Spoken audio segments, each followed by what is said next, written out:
Hello all, time for another sharpening. This is a Carl Friedrich Ern Razor that actually I showed you a while back. It's been sitting in a drawer for a while. Let's see if I can angle it so you can see it. This razor, the edge is not so good. It actually, the reason it's been sitting in a drawer is I intended to clean it up, but I figured, well, let's see if it'll take an edge and I can clean it up later.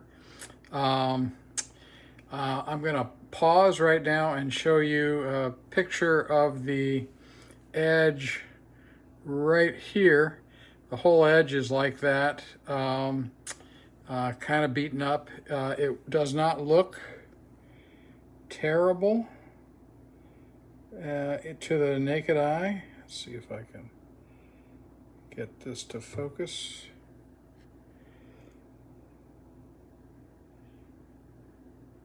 Yeah, you can't really see much because of the reflections, but it doesn't look terrific to the naked eye. I mean, it doesn't look bad to the naked eye, but I'm going to show you a microscope photo of just that section of the center right now. So our first order of business is to establish a new edge, after which, if it takes a new edge pretty well, then I'm going to finish it using a nagura progression on my Ozuku Mizuasagi Japanese waterstone. This is the 1K.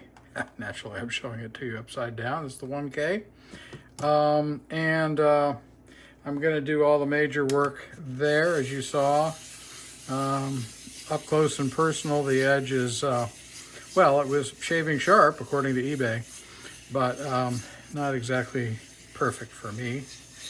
So, I'm going to first kill and try to remove all the pitting on the edge, and then bring it back on this 1K stone.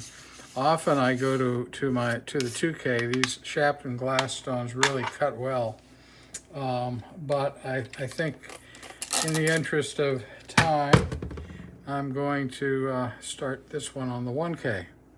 So let's go. I'm going to, because I want to, I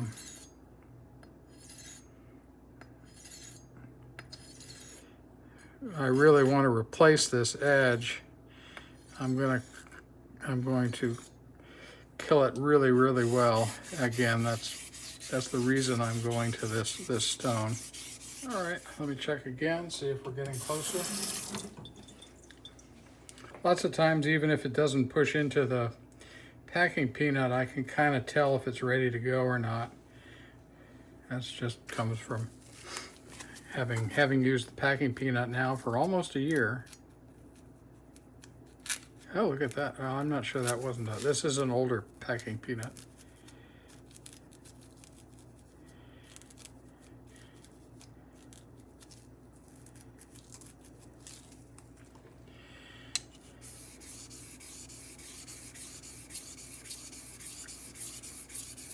Can't push it quite yet. So we need more, but it feels close. If you adopt this method of testing sharpness, and you don't get it right away, don't assume that something is wrong and then go to a finer grain stone. You have to have some patience with this. If you've seen other videos of mine, you'll have seen this process where I fail in sharpness testing, and it eventually comes through. Because this, what we're doing is simple. Yeah, definitely. So now this definitely feels as I can now start to really feel the edge of the razor on the stone, whereas before I really could not. But especially on this side, it feels real connected. So I'm going to see if I can correct a little.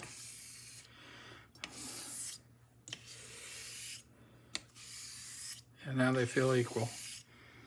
So all I'm doing is trying to correct a little asymmetry. Okay.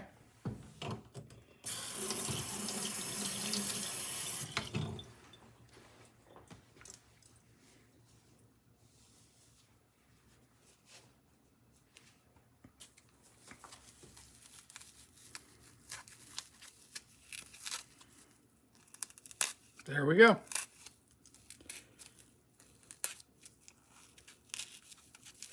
Now, if you've watched me before, you'll notice that I like to test a little bit of the edge at a time. That tells me if that way I can judge each area. It tells me if one area is sharper than another, and that area needs more work. All right. So this may be a real. This might be a real problem, but I'm going to jump to the botan on this stone. Hold on, I'm gonna flatten the stone, make sure it's flat. So I'm gonna pause you. Okay, flattened. This is my botan nagura stone. This is a fairly coarse abrasive. Coarse. Again, this is a natural stone, so there is not a small there isn't a small variance between abrasives, but the abrasive variety that's in here tends to be on the coarser side. I'm going to raise a fairly good thick slurry here.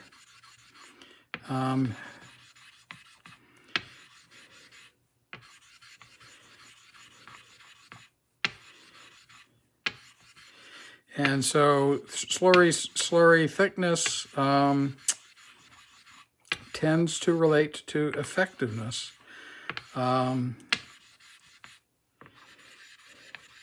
Because you have a thicker consistency of abrasive to move. Slurries are not efficient, as I've said before, because they move with the razor as the razor moves. But for single stone honing, this is kind of the best you can do. In this case, the underlying stone, this Ozuku, is very hard, but more importantly, its abrasive is extremely fine. And so a way to achieve speed in honing is to do what we do with synthetic stones, go from coarse to medium to fine, to medium to fine, and that can be done on this stone with a sequence of nagura. And the slurry has the main effect of the slurry, as I've said, is to be something that you run the razor through. And by the way, ideally, this is the way to do it, because now I'm really getting the full benefit of the slurry density. I kind of cheat, because you see how some of it gets pulled back. That's because I'm doing leading edge and then trailing edge with pressure. So you see I'm pulling some of it back.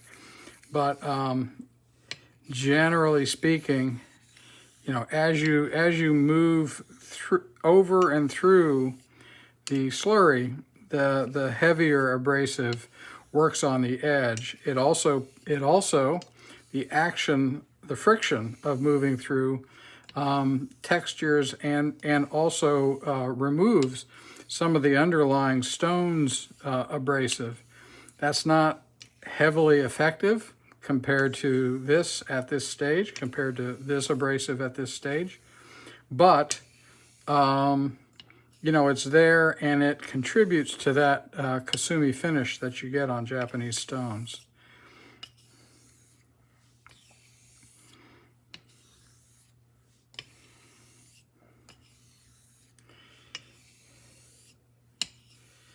Now, let's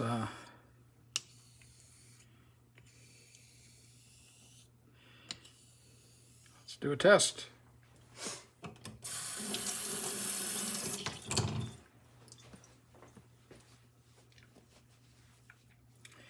And what's cool about nagura progression is, you know, this is all there is.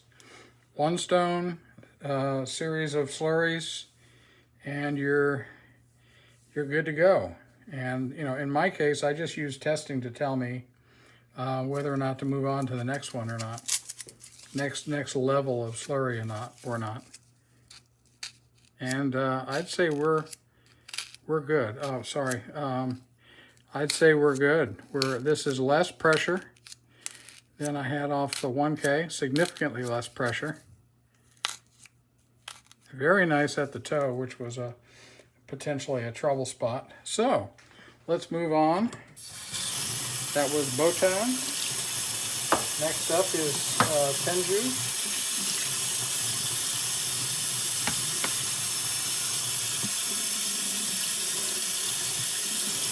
Gonna spin the Ozuku stone to try to give the other side a little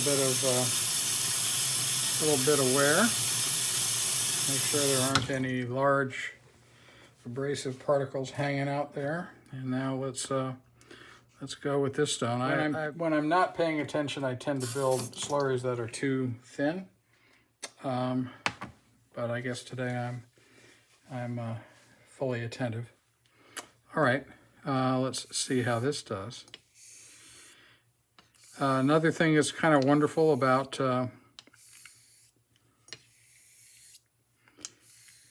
Jnats is their feel.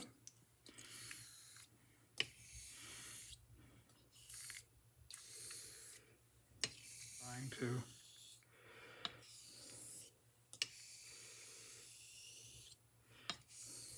really into the stone. I can feel the stone trying to do that suction thing even through this heavy slurry. I tend to prefer the heavier, even though I think I've made a couple of videos where my slurries were really thin, but I actually prefer them like this because it does keep the edge a little, the apex, it keeps the apex a little wider. But typically you can clean that up in the finishing stages, you know, when you go away from using slurry. Boy, I'm liking this.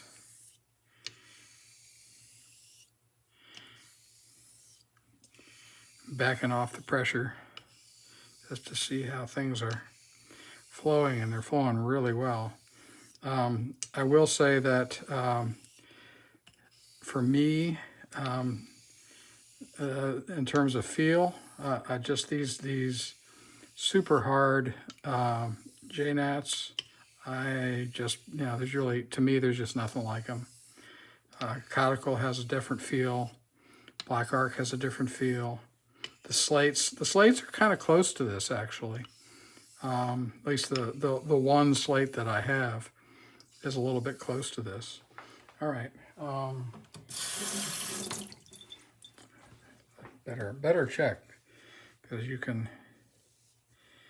can, as I've said before, you can get a little bit hypnotized by the back and forth on this.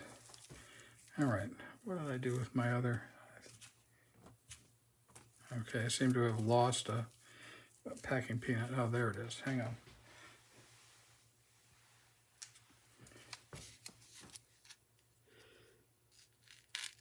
All right, that's very nice.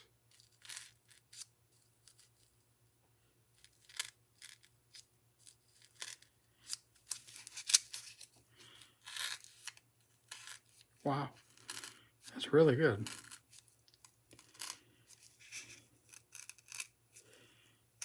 All right. No reason to complain about that. All right, so that was Tenju. We're going to go to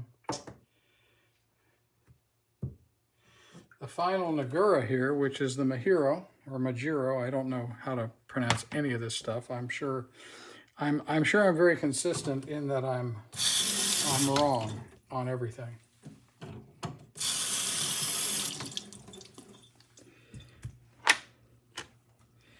All right, everything is wet. Let's go the other way. Find an area. See, that's probably not an area. That little divot. That's probably not a good place to build a slurry from. And I intended to show you microscope images at each stage here, but I, being the conscientious YouTuber that I am, I forgot completely. So at some point here, maybe after this, I'll do a microscope image so you can see the Kasumi image, this Kasumi finish that has built up. And the hopefully beautiful, smooth shape of the apex. I mean, I don't know if it's going to be good or not. It could be, as I've said before, it could be a sawtooth for all I know at this point. Saws cut really well. Okay, here we go. Mostly back and forth. Check for. There we go. Now, I say there we go. What does that mean? Well, it means that I feel a change of the very apex on the stone. I'm feeling more of the apex on the stone. I call that getting into the stone. When I feel that change, I know something's happening. Generally something good. But you know, one of the kind of interesting things about this type of honing, whether it be razors or knives, I mean, it's pretty crude from a accuracy perspective, precision perspective. It's pretty crude. So you can easily be fooled by going by feel. But you know, generally speaking, we get results that are good enough for us. So that's nice. We don't have machine tolerances that we have to meet or requirements that we have to meet, other than those that, for the most part, we set for ourselves. Okay.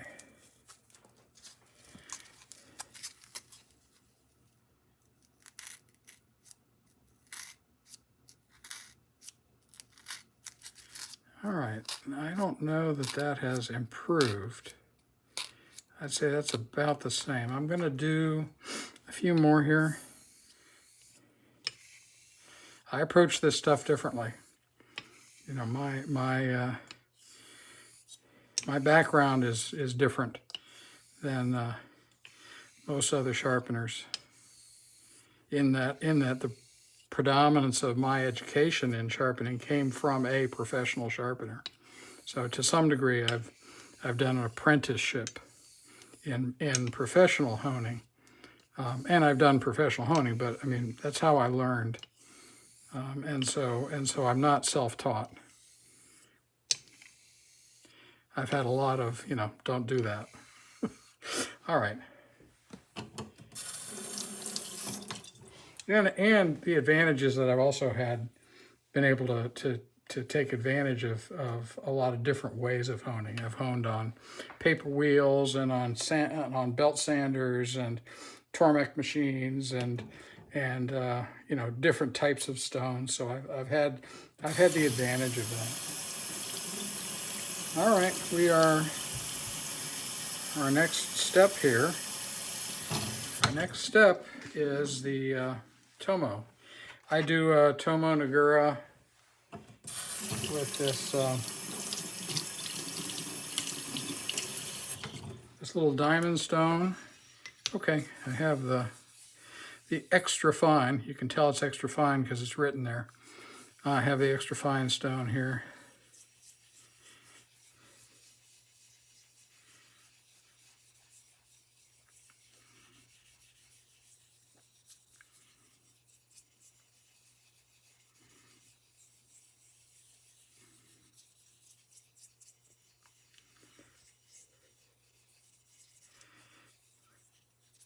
Oh, I tell you what, I'll pause and go do a microscope image for you. All right, I'm going to do a little bit of voiceover here. What you're looking at is the effect of what you're looking at is the microscope image on the edge after the Majiro Nagura stone. And I fully expected the entire edge, to look like this. And in fact, a good portion of the edge did look like this. But because of the way I killed the edge on the 1K stone when we started, I did not expect to see degradation of the edge similar to the way the edge started out. But here is a section at the toe, and here is a section near the heel. Now, as I said before, I did not expect this level of degradation to be there. However, we're at 940 magnification here, and things which would look small through a loupe or tiny through a loupe, even a 100x loupe, look huge and dangerous through the microscope. So my main concern is not so much the size of these things, but the fact that they are appearing at all. And so the first order of business for me is to see if if these are occurring in different places during different stages of sharpening. And if that's true, then I probably have a problem with the steel's temper. Okay, so what is steel temper? It's not that the steel gets angry or is chill. It has to do with a process of cooling, very regulated, controlled cooling that occurs after hardening of the steel. And the purpose of tempering is to improve the steel in several ways.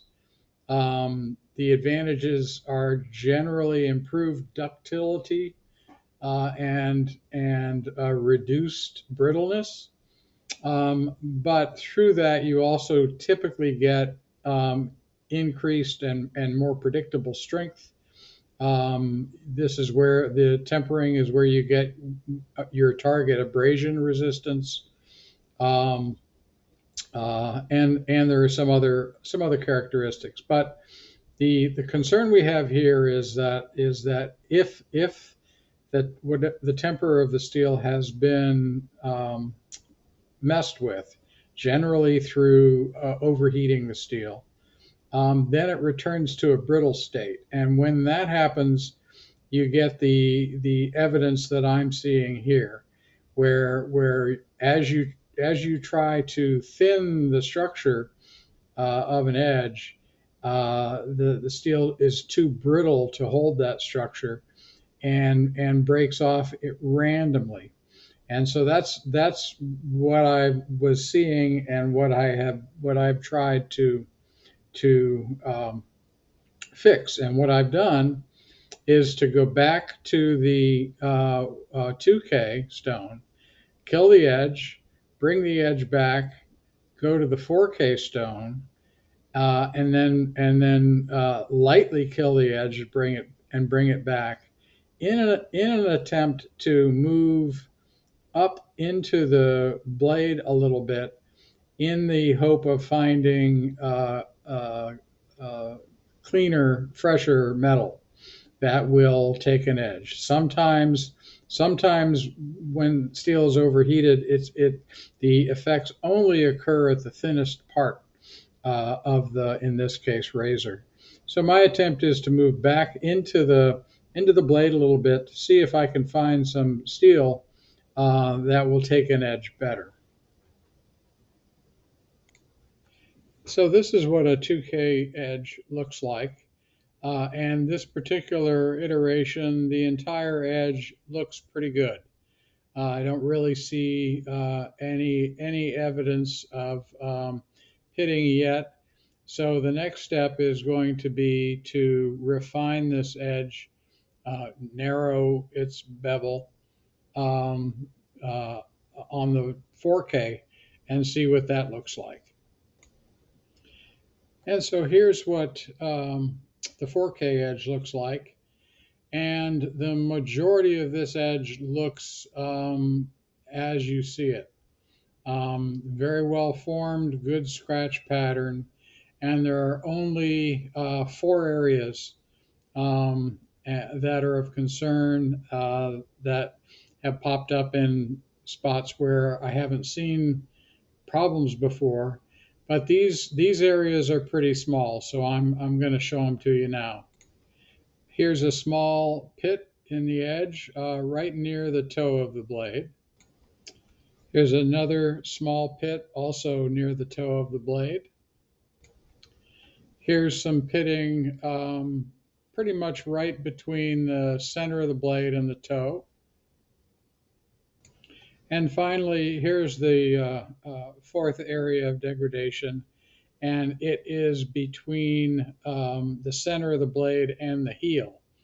Otherwise, the entire edge looks like the original image of the center that I showed you. So I'm going to take this edge back to the Jnat. I think it's looking pretty good. I'm going to take it, as I said, back to the Jnat. I'm going to skip the Botan nagura slurry and go directly to the Tenju slurry and see if this edge takes refinement well, or if I create more issues. If I create more issues, we'll just decide whether we're gonna. I'll probably stop the video, and then at a later time, I'll decide whether I'm gonna put any more work into this or not. So I'm gonna let you join me a little as I work on the Tenju. Okay, we are back in the saddle again. I have the Tenju. I have the Ozuku Jnat, the Tenju slurry. I've got the Temperamental Ern Razor here. So we're ready to ride. So let's get going and see what happens.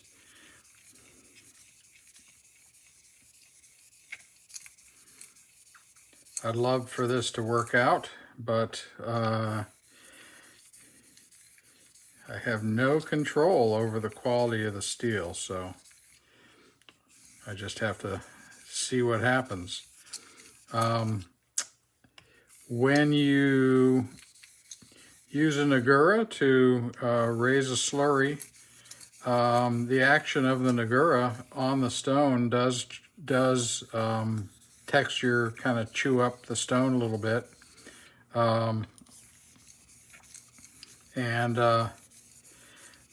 Generally what happens is as you move the slurry over the stone with the razor, you smooth out that texture. So often you'll find that levels of undercut that you had before are not the same when you move to a new slurry. But then that comes right back, as you can see that happening here. That comes back as the surface of the stone starts to normalize back to where it was when you use the whatever previous slurry you used.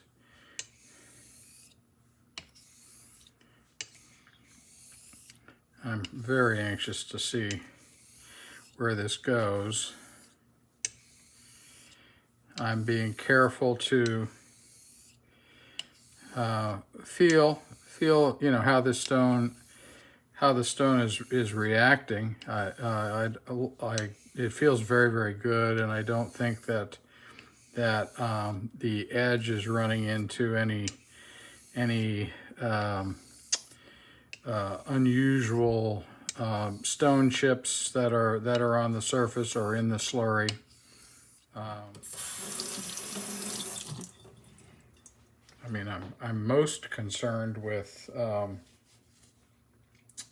have I created a bunch of new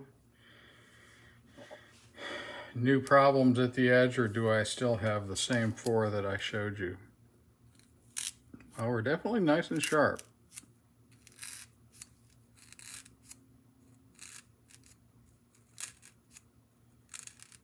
Okay. I guess it's the moment of truth. Maybe I'll do a few more laps because we're going to consider ourselves done here.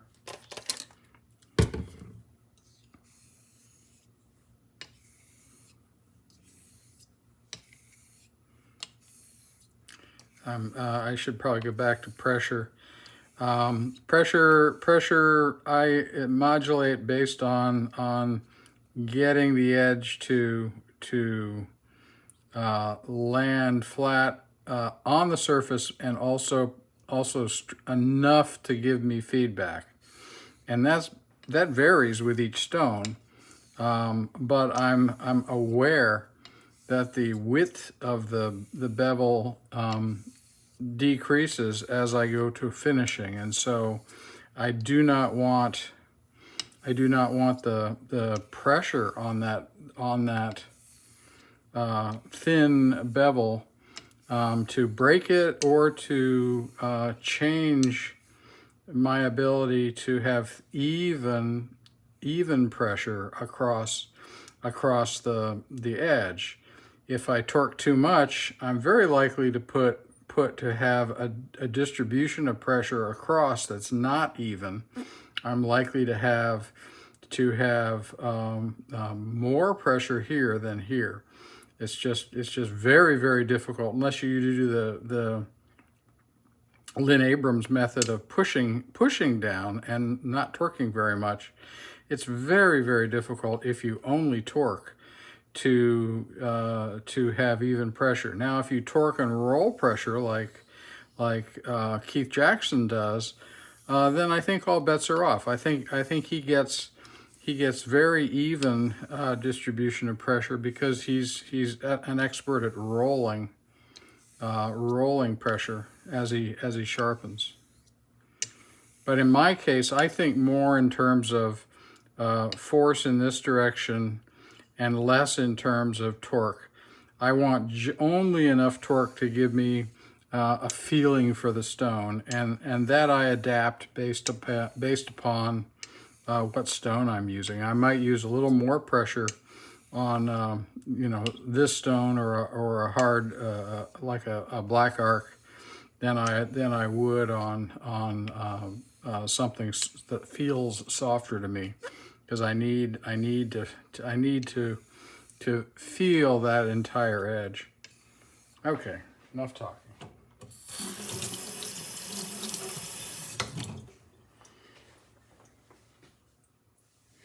All right, I think I've been delaying the moment of truth here. Let's go take a look at this edge. I'll pause and come right back. So the results of working the edge with the Tenju slurry were pretty good. Generally speaking, chips near the toe are reduced in size, and the rest of the edge looks pretty much as it did before. I'll show you the chip near the heel, and then we'll go back to the stones. Okay, as you heard from my voiceover, I'm tentatively enthusiastic or yeah, tentatively hopeful here that we're going to have a shaveable razor. I have, once again, the Ozuku. I've raised a slurry of Majiro from the Majiro stone, which is here at the moment. And so we're ready to see if how the edge does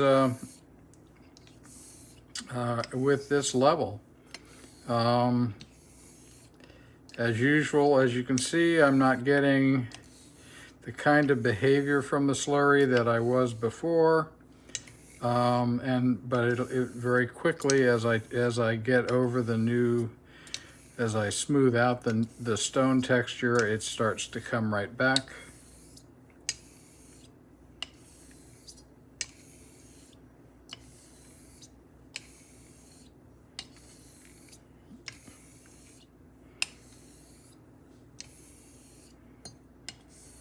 That might have been a problem. I touched right there on the stone, so it's not ideal. It's poor technique to do that, but I'm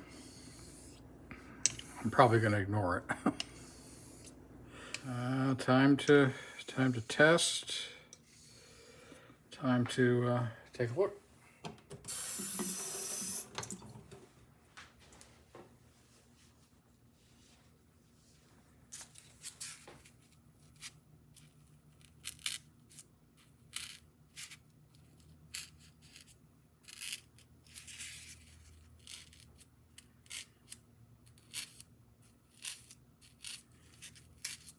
Very nice. Very nice testing, very even across the edge. So back to the microscope, and I'll talk to you in a sec.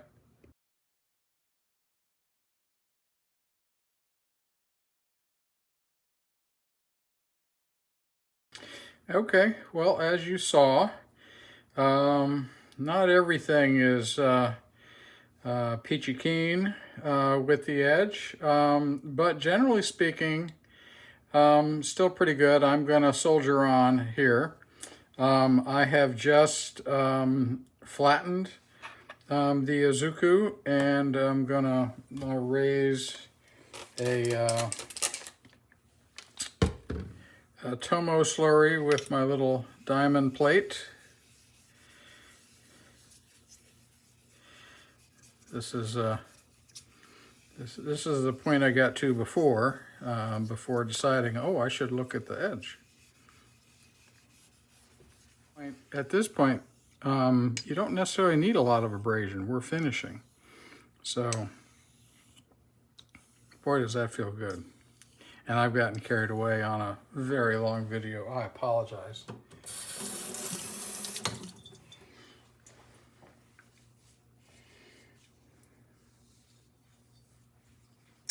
If you want to see somebody who manages his time much better than I do, go watch Eric Cajun Blade, who I mentioned earlier. He does a much better job than I do of managing his time. His stroke rate is about 10 times mine. I need to. I can't feel the edge if I move too quickly. Okay, we're at the final throws here. Shoot, I'm gonna pause you. I'm gonna do some just a quick strop to convex the edge, and then I'll be back.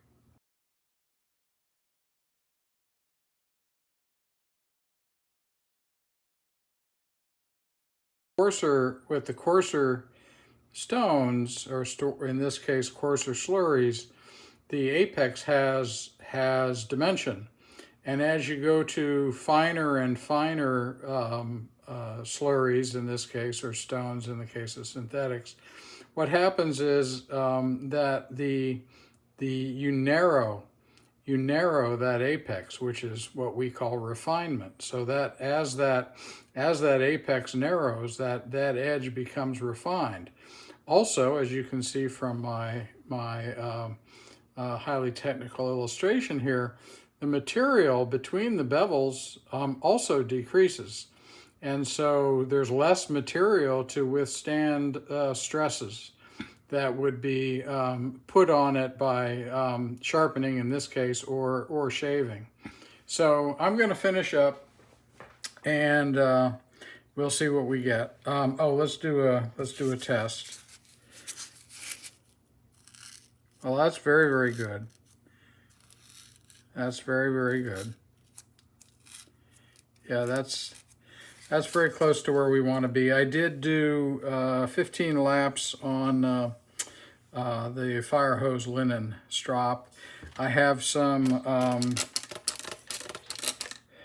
soapy water on the stone, and so let's do some finishing laps here and get this baby over with.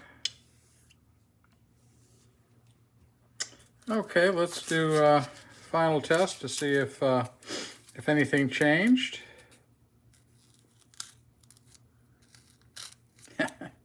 Yeah, it did. It got worse. See how you can hear that now? So I wonder if that's because of just the whole edge falling apart. But you see how you can hear that? All right, I'm going to go do some stropping, and then I'm gonna end this video. So I'll be right back with a summary. Okay, we're done. I did go back and do some more laps on the soapy water. Then I took an image, which I have shown you, and I did some stropping. I did 15 laps on linen and 60 laps on leather, to try to deal with any jagged edges that I might have. We'll do a final test with a brand new packing peanut, and that's actually very, very good. This packing peanut feels denser than most of them. But in terms of the amount of force necessary to break the skin, a little more at the toe, the heel and everywhere else is really excellent. So I'm going to give this a shot. Thank you for staying with me. I appreciate all your comments and questions as always, and we'll see you in the next one.